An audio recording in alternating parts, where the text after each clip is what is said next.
Following up from our number line activity,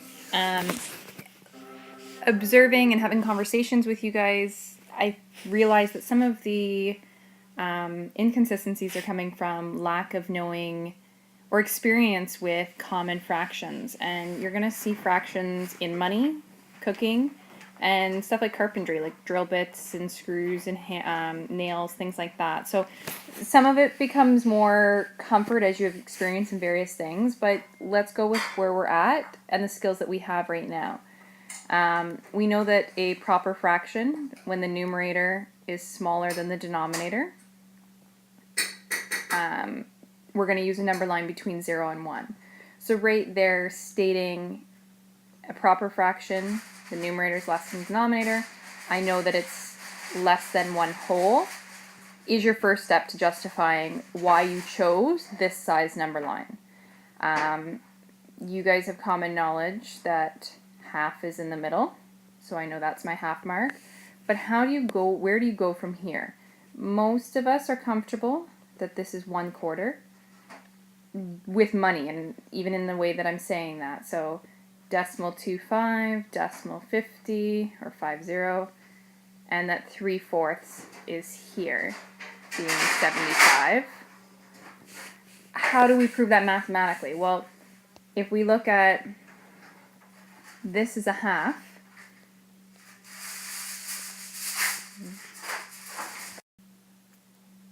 and we want to take half of it. I want to find what's the halfway between 0 to 1/2. Well, I know when I multiply my fractions, half of half, or half times a half, is 1/4. So now what if I want to find the halfway mark between 1/4? So we'll back it up a step further. Well, 1/4 divided by 2. Now we're taking our division skills and knowing that every whole number is over 1, has a denominator of 1, I can say 1/4 times a half, which is where this first one came from, and now I have 1/8. So now I know the halfway mark between a 0 and 1/4 is 1/8. Going even further, how do I find now a half of the 1/8? So I want to find what's the middle here. What fraction can I put that close to the 0? So again, half of 1/8, or taking the middle of it, we're going to times 1/8 times the reciprocal, and 1/16. So this is 1/16. So now I can use these small fractions and addition to find the middle. So if I know that the halfway between 0 and 1/4 is 1/8, I know that this piece is 1/8. So I can take, I'm running out of room here, 1/4 plus 1/8, find my common denominator, and just because of lack of room I'm going to do it over top, but you would show all your steps. Find my common denominator, which is 2/8. So this piece here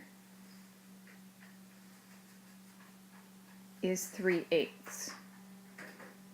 So finding our common denominators and our common checkpoints on a number line will help us identify how close to one of these standard units or standard fractions do we get something like 3/7, and or then using our decimals and our percents, and 3 divided by 7, well, it's just a little bit less than 50% because 3.5 divided by 7 is 50%.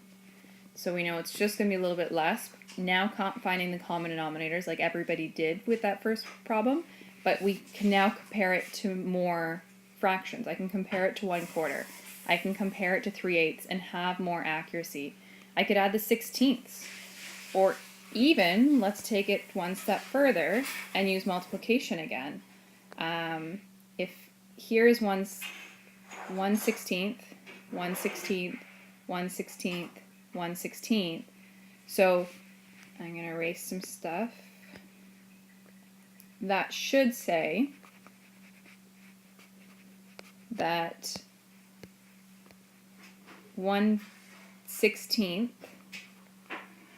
times 4 equals 1/4. And let's see if that works out. Erase some of this stuff here. So we have 4/16, which reduces down to 1/4. So when you find a common or a small fraction, we can use our multiplication skills to find any of these. So if I wanted to know this one here, this marker here, I could go 1, 2, 3, 4, 5, 6, 7. It's the 7/16.